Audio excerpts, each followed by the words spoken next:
I want to go back.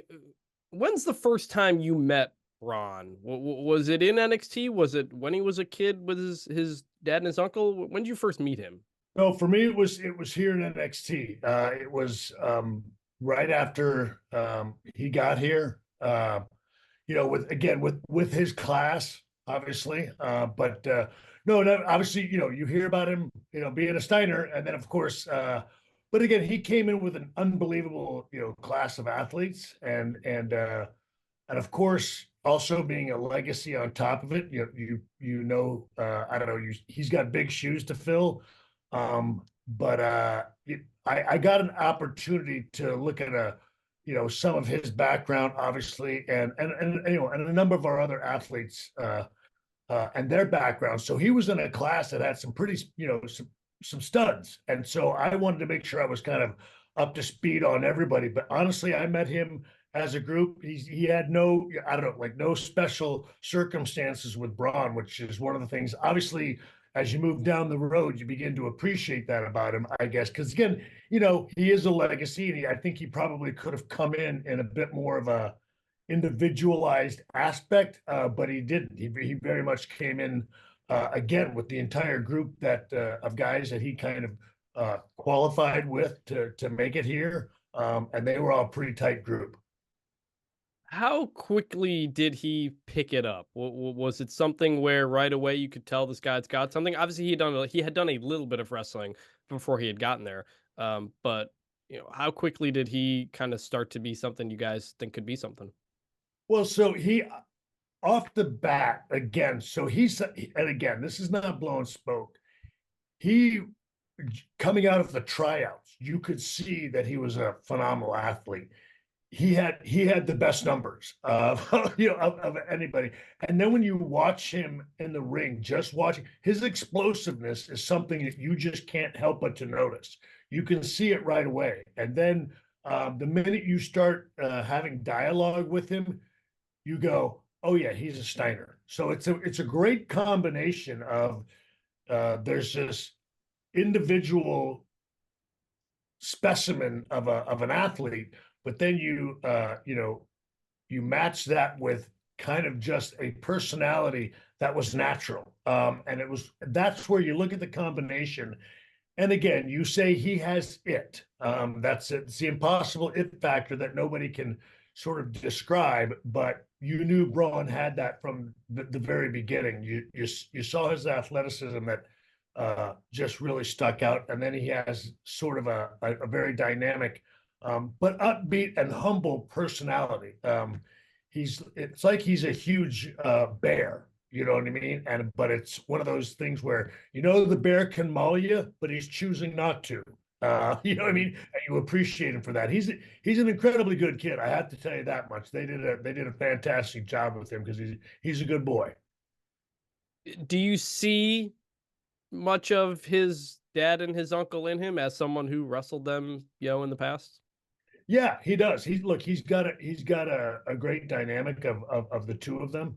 He's got his uncle's, I think, I don't know, charisma, and he's got his dad's humility and his humor in very much respect. And I'll say this because I think the world of both Scotty and Rick, but he really is. He's better than both of them already, and I mean that in the nicest way possible. But he's a special human being. He's an athlete, unlike again, he really is. He's somebody uh, that could. I mean, he could just maul a human being with his bare hands.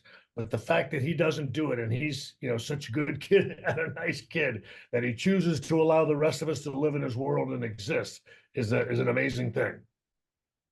How that part? I mean, obviously, when someone's coming from professional sports or college sports, you're trained to kind of power through. But in wrestling, you have to obviously hold back. You don't actually want to punch them too hard. How hard is that transition for athletes to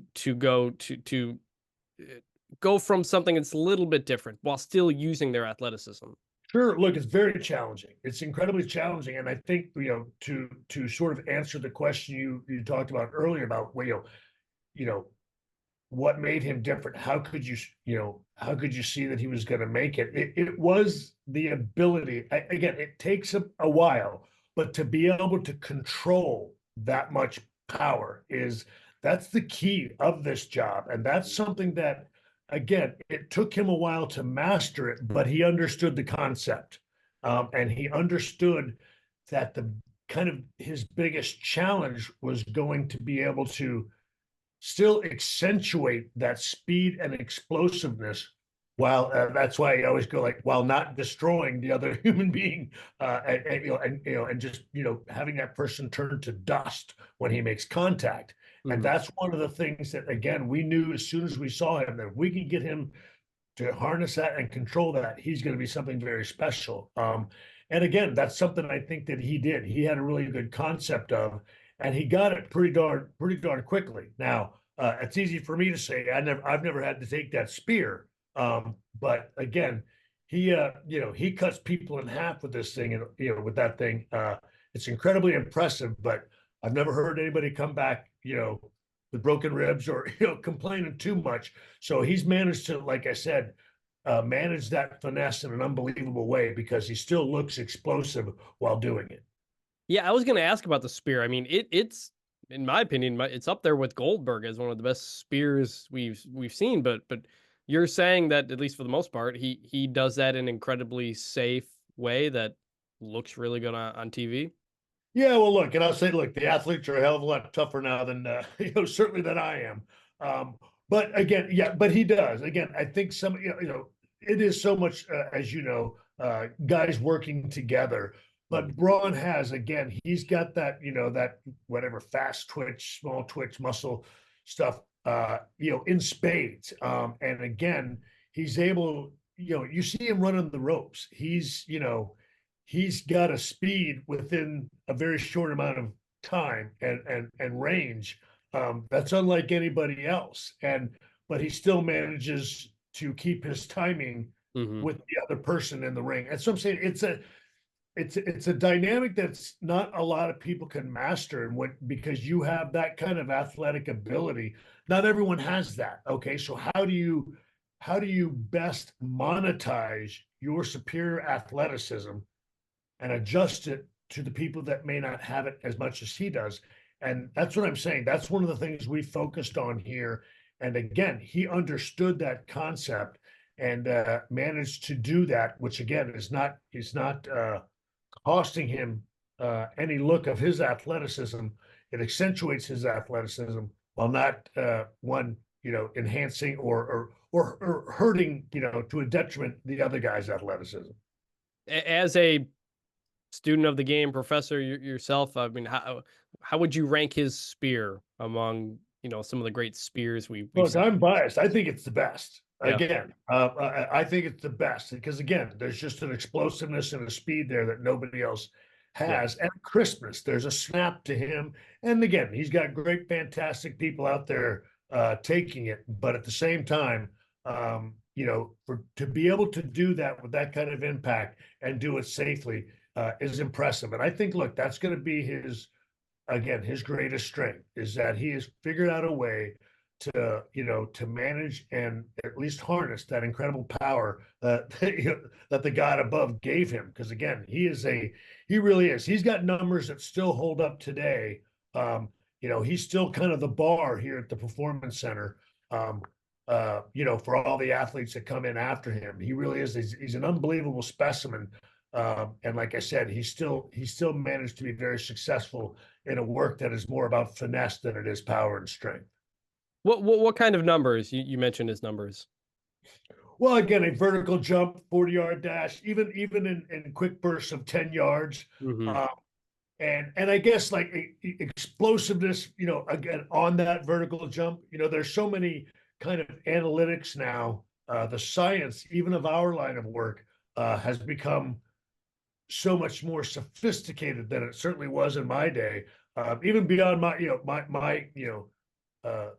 my conception, a lot of times. But they have ways now of, again, even power in in that sphere, the impact, the pressure, you know what I mean? That they're able to now gauge that they didn't many years ago. Again, it's just the science behind a lot of what we do now is catching up, and I think that's just continuing to help and enhance the athletes that we bring in.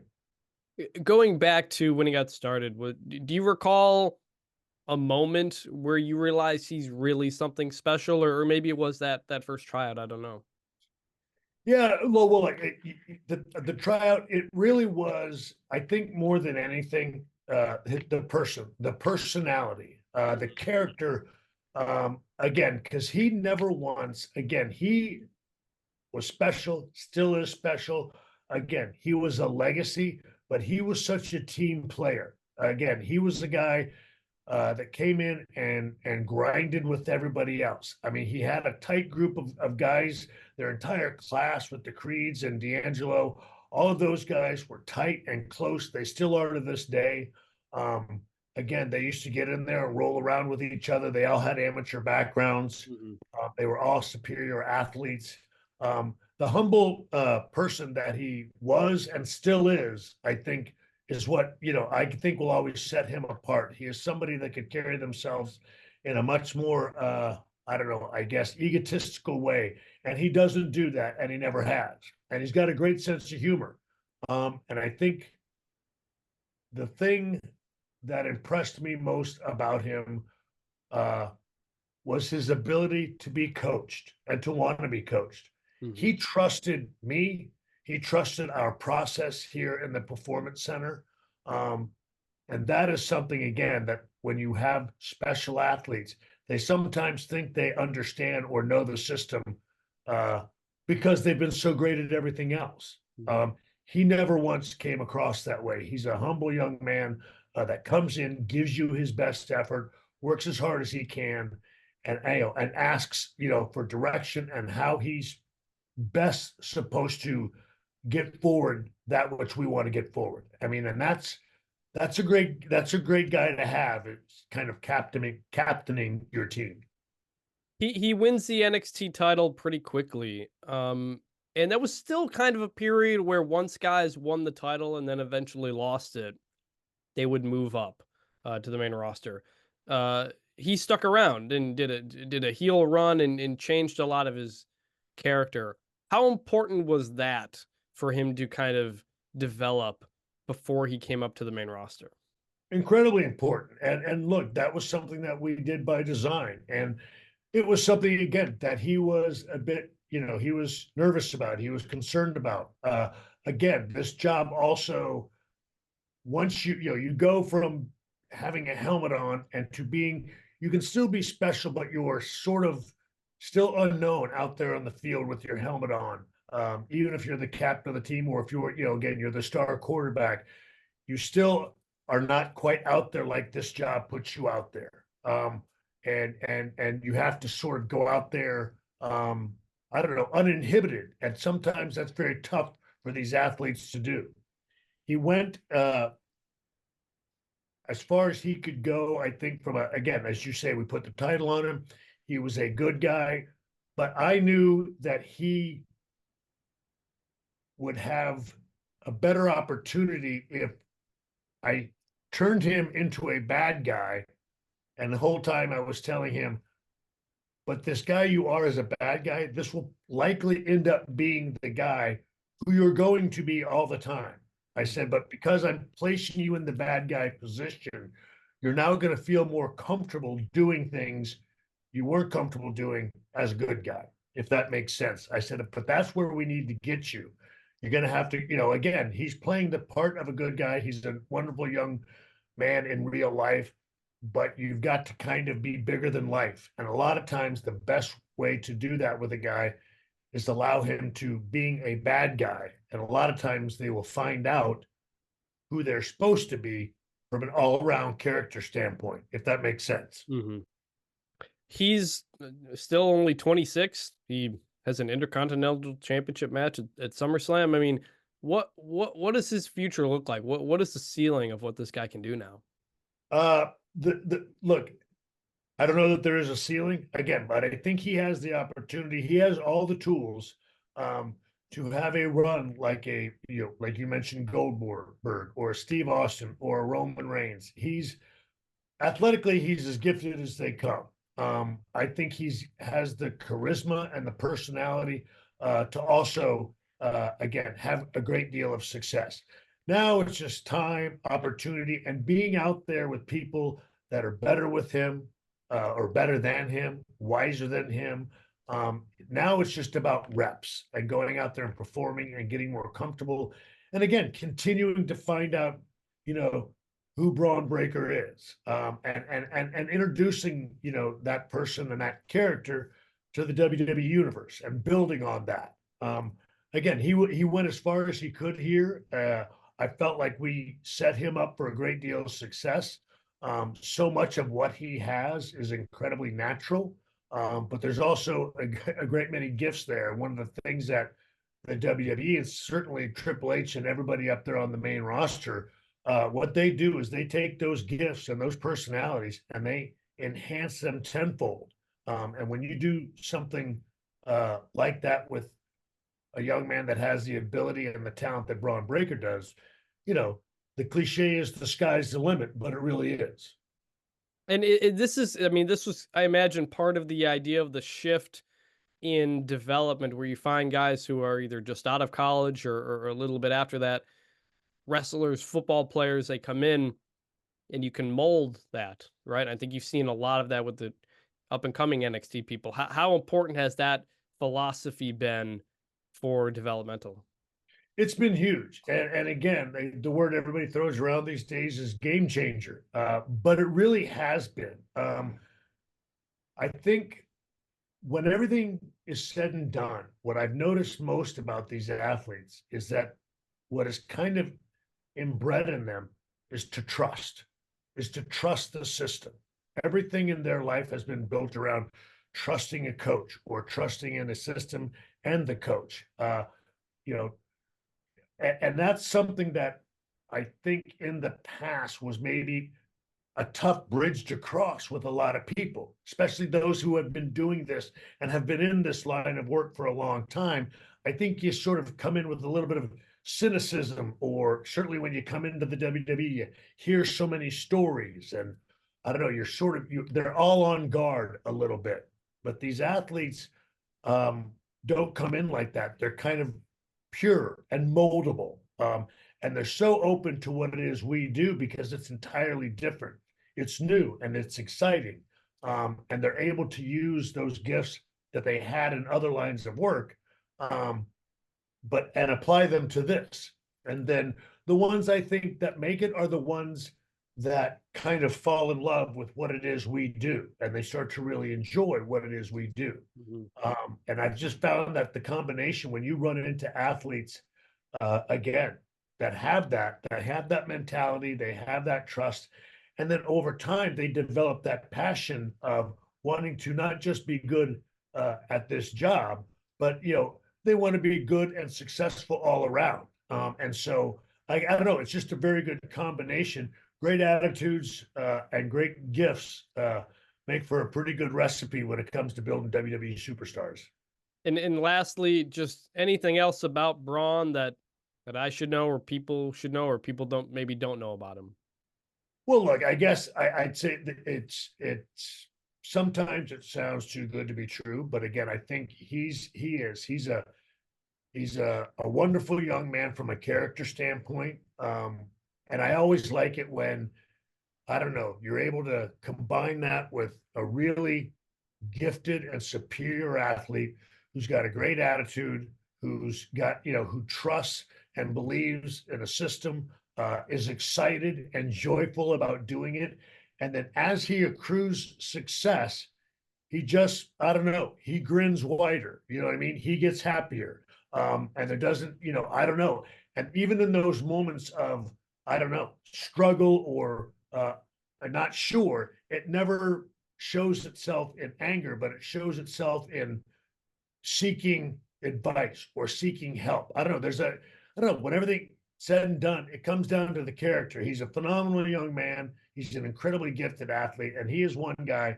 Yes, I am extremely biased, but I wish him nothing but the best because certainly for me, he was one of the first guys as I was beginning to kind of take over here in NXT that was put in my lap, and he trusted me. And the thing is, I couldn't have been given a better student or pupil to work with my first time. And so, uh, as much as maybe we've done well here in NXT, it's because I had a lot of really phenomenal athletes, Bron Breakker being one of them, but a phenomenal group of athletes that I first got my hands on to take over here in NXT. And as much as I'd love to be able to take credit for all of it, I certainly can't because they were and are some extremely gifted and talented young men and women.